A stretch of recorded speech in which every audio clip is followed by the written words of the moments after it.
এখন আপনাদের সাথে যে অভিজ্ঞতা বলেন, স্টোরি বলেন বা গল্প বলেন, যেটাই বলেন না কেন, যেই নাম দেন নাই কেন, আমার সাথে হয়ে যাওয়া একটা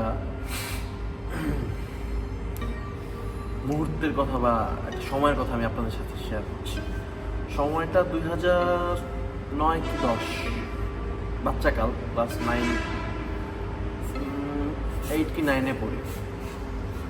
তো তখন থাকে না, অনেক বাচ্চামো থাকে মাথার মধ্যে, অনেক মানে ছোট মানুষই যা করে আর কি, সব কিছু থাকে। তো আমাদের বাড়িতে, আমাদের গ্রামে খালা থাকে, তো খালা আসছে বেড়াইতে।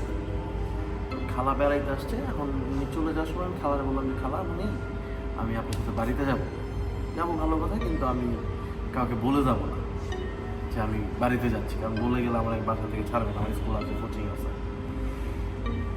তো আমার কাছে তো টাকা পয়সাও নেই, খালার ভাড়া দিয়েই আমি খালার সাথে বাইরে গেলাম। আমি বাসায় বললাম যে খালা মনে রাগা দিয়ে আসতেছি, এই কথা বললাম ওনার সাথে গাড়িতে উঠে আমাদের বাড়িতে, মানে আমার নানি বাড়িতে। আমার নানি বাড়ি হচ্ছে নরসিংদী। তো আমার নানি বাড়িটা খুব সুন্দর একটা জায়গার মধ্যে, কেমন বুঝাই, মানে অন্যান্য গ্রামগুলো কেমন হয়, অনেকগুলো ফ্যামিলি, অনেকগুলো বাসা মিলে একটা গ্রাম হয়, অনেকগুলো রুম, বাড়ি পাশাপাশি, নিরিবিলি খোলামেলা। আমার নানি বাড়িটা আলাদা একদম, ঠিক আছে। একটা মানে জায়গা, আশেপাশে অনেক গাছপালা, একটাই বাড়ি, আর বাড়ি নেই। আবার কিছুটা দূরে, মানে চোখের সীমানা পাড়ায় আবার একটা বাড়ি, আবার অনেক কিছু গাছপালা, এরকম মানে ফাঁকা ফাঁকা, ছাড়া। এমন না যে গ্রামে মানুষ নেই, ওইটা একটা গ্রাম, মানুষজনও আছে, কিন্তু বাড়িগুলো এরকম ইউরোপিয়ান স্টাইলে, যে স্টাইলে আমি চাই না, এরকম মানে দূরে দূরে থেকে। হ্যাঁ, অনেক দূরে।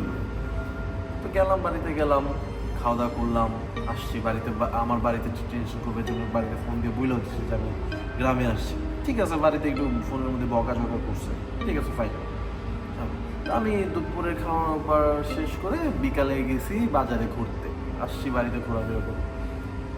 তো বাজারে গেছি, যে দোকানে আমার মামাতো ভাইয়ের সাথে দেখা। আমার নানা বাড়ি আর আমার মামাতো ভাই দাদা বাড়ি এক বাড়ি। ওর বাসা থেকে ওর বাবা ওরে মারছে, পরীক্ষায় রেজাল্ট খারাপ করছে, ও পলায় চলে আসছে। নাম কি মামার? তবে কারণ এটা তো দেখবে এটা সত্য ঘটনা কিনা। নাম হয়তো আর কাহিনীর মধ্যে চলে আসবে, এখন আর মেনশন না করে। তো ওরে দেখে তো আমি সারপ্রাইজ, ও কেমনে আসলো, ও তো এখানে থাকার কথা না, ও আমার দেখে সারপ্রাইজ।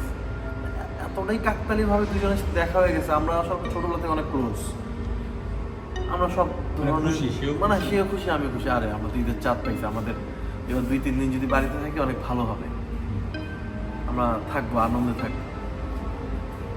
তো আমরা আসছি, আসার পর ওই দিনটা ভালো গেল। দিন ভালো যাওয়ার পরে আমরা ঘুরলাম ফিরলাম, কিন্তু আমাদের কোনো কারোর কাছে টাকা নেই, আমরা স্টুডেন্ট, বাড়ি থেকে টাকা নিয়ে আসি না, কোনোভাবে আসছে। আমি একজনের সাথে আসছি আর ও পালায় আসছে কোনোভাবে। আমি বলতেছি যে তা আমাদের তো টাকা লাগবে, আমরা টাকা পাবো কই, কী করা যায়? বাড়িতে তো অনেক বাঁশ জার আছে, বাঁশ বিক্রি করি আমরা, বাঁশ কাটি, বাঁশ যেটাকে বলে, বাঁশ, বরাক বাঁশ, লাইক দ্যাট। তো আমরা গেলাম সকালবেলা 9টা-10টা বাজে, বাঁশটা কাটলাম। বাঁশ জারের পাশে আবার কবরস্থান। আমার নানি বললো যে বাঁশ জারটা যাইস না, বাঁশ জারটা ভালো না, ওদিকে মানুষজন বেশি যায় না, শুধুই অনেক বাঁশ হয়ে আছে, মানে বেচারও কেউ নেই, দেখারও কেউ নেই, অনেক বাঁশ হয়ে আছে। আমাদের টাকা লাগবে, আমরা বাঁশ কাটবো, আমাদের বাঁশ আমরা বেচবো বাজারে নিয়ে, আমাদের টাকা হবে, এটাতে আমরা ফিরবো, খাওয়া দাওয়া করবো, পিকনিক একটা ভাব। আমরা গেলাম দুইজনে, দা বটি কুড়াল যা হাতে পাইছি, বাঁশ কাটছি। বাঁশ কাটলাম, বাঁশ কাটার পর 10টা বাঁশ কাটছি। তো ওই যুগের একটা বাঁশের দাম 100 টাকার মতো করে, আমি বলতে 1000 টাকা হয়ে গেছে। বাঁশ কাটলাম, বাজারে নিয়ে গেলাম, বেচলাম, প্রায় 1100 টাকা কি 1000 টাকার মতো হয়েছে।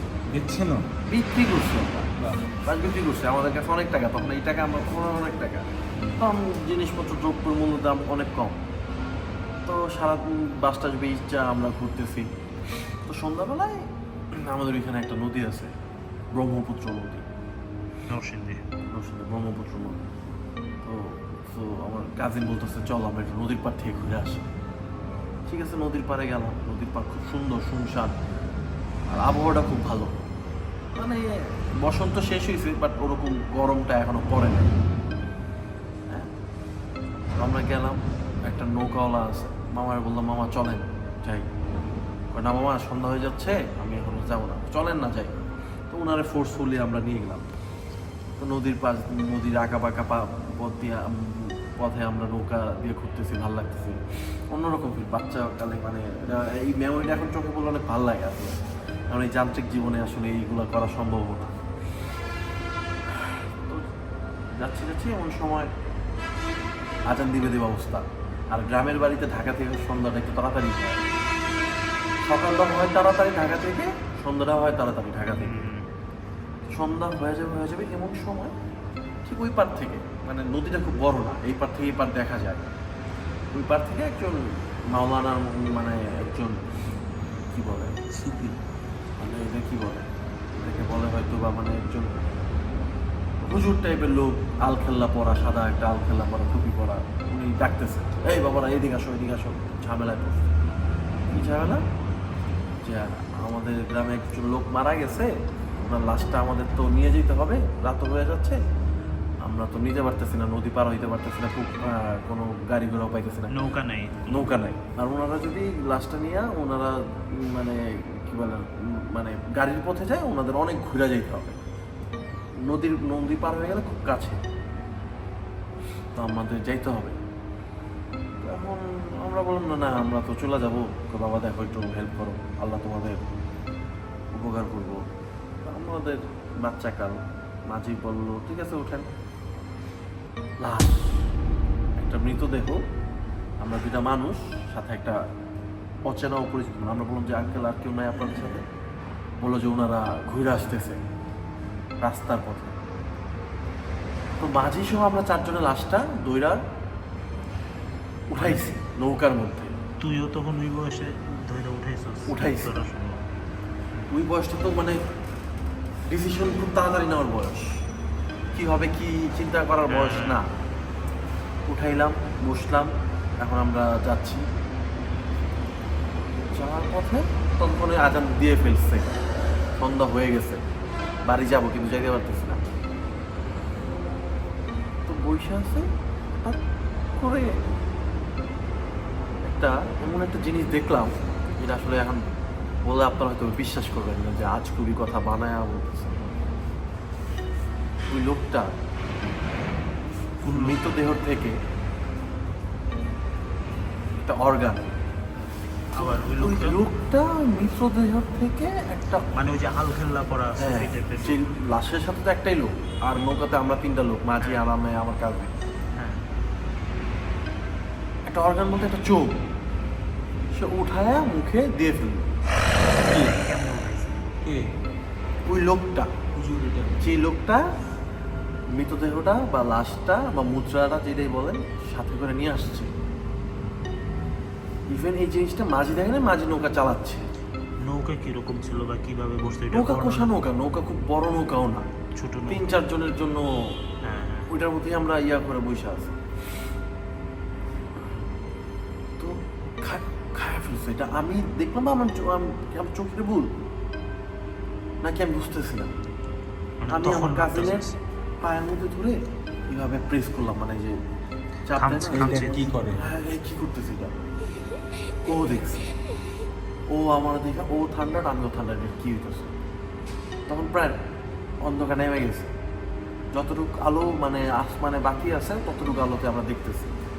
বিষয়টা বুঝেন, আশেপাশে কেউ নাই, একটা নৌকা, দুই পাশে পানি। তখন আমরা কি করব, আমাদের কি করা উচিত আমরা বুঝতেছি না। আমাদের উচিতটা কি? আমরা কি নৌকা থেকে লাভ দিব? আমরা এই লোকটার সাথে যে একটা আমাদের সামনে একটা মৃতদেহ থেকে একটা অর্গান নিয়ে খায়া ফেলছে, তার সাথে বৈশা আমরা জার্নি করব। আমরা মাঝিরে বললাম মামা সাইড করে। ওই লোকটা আমাদের নৌকা সাইড হবে না। মাঝি কয় না, ওই না, যে লোকটা লাশের সাথে বৈশা আছে, নৌকা তো সাইড হবে না। মা আমাদের সাথে যাবা, লাশ এটা দাফন করবো, তারপরে বাসায় যাবা। আমরা তো আরো টেনশনে পড়ে গেছি, আমরা এটা কোন ট্র্যাপে বললাম। আমাদের কথা বলার কোনো ভাষা নাই লিটিল। তো ছোট নদী তো খালের মতো, তো যখনই কাছাকাছি আসছে আমার মনে হয়েছে যে না এখন যদি আমরা লাফ দেই, আমরা কিন্তু সাঁতার পারি না, একজনও সাঁতার পারি না। যখন মনে হচ্ছে যে আমরা যদি এখন লাফ দিই আমরা ডুববো না, হয়তো বা পায়ের নিচে মাটি পাবো, দুজন হাত ধরে দিলাম লাফ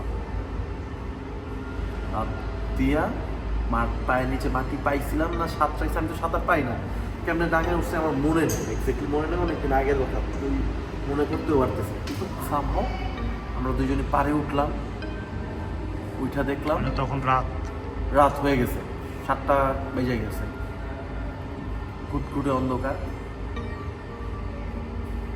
পারে নামলাম, পার বলতে কি মানে মাটিতে নামলাম, মাটিতে নামার পরে আমরা দুজনে দৌড়ে দেখলাম যে পিছন থেকে ওই লোকটা আমাদের ডাকতেছে। আর মাঝি তখন কি অবস্থা? মাঝি কি অবস্থা? মাঝি কি দেখে না এইসব বা মাঝি জানে তো না? নৌকা চালাচ্ছে, মাঝি যে এই লোকটা এরকম একটা কিছু করছে বুঝে মাঝি নেই, বুঝে দেখে নেই, হয়তো বা বুঝছি কিনা আমরা জানি না, আমরা আমাদের নিয়ে ব্যস্ত, ইয়ানাফসি।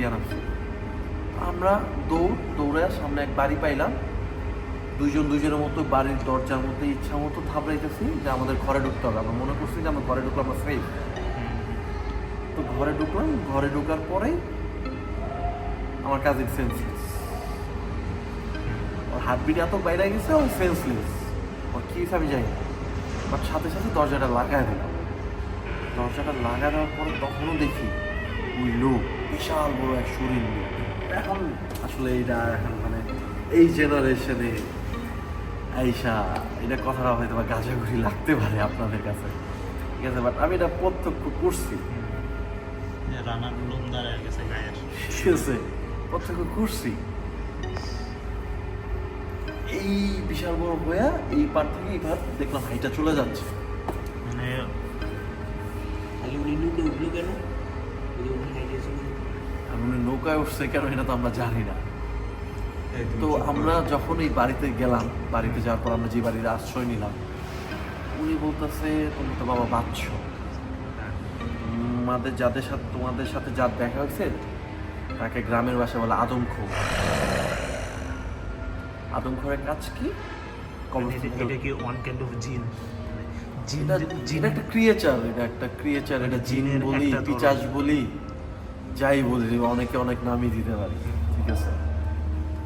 বলে এটার নাম হচ্ছে আদমখোর, ওর কাজ হচ্ছে কবরস্থান থেকে মৃতদেহ মুদ্রার লাশ উঠাবে, ওইখান থেকে অর্গান খাবে, ঠিক আছে, পেটের মধ্যে নাড়ি বুড়ি খাবে, নিম্ন শ্রেণীর পিচাস বা যাই বলি না কেন। এই জিনরে অনেক দেশে ঘোর বলে, ঘোর কিছু একটা হয়তো বা। তো এটা ছিল আসলে, আমি এখন ভাবি, আমি এখনো তো গ্রামে গেলে ওই জায়গাটা যাই বা এরকম হয়, বাট ওই দিনগুলো মানে ওই দিনটার কথা মনে পড়লে এখন আমি আসলে গুজবাম দিয়ে দেয় শরীরের মধ্যে, যে আসলে এরকম একটা দিন আমরা ফেস করছি। তো এই ছিল আমার আসলে আমার আসলে খুব ভয়ঙ্কর। সাথে ঘটা একটা ঘটনা বলে না যাই বলে।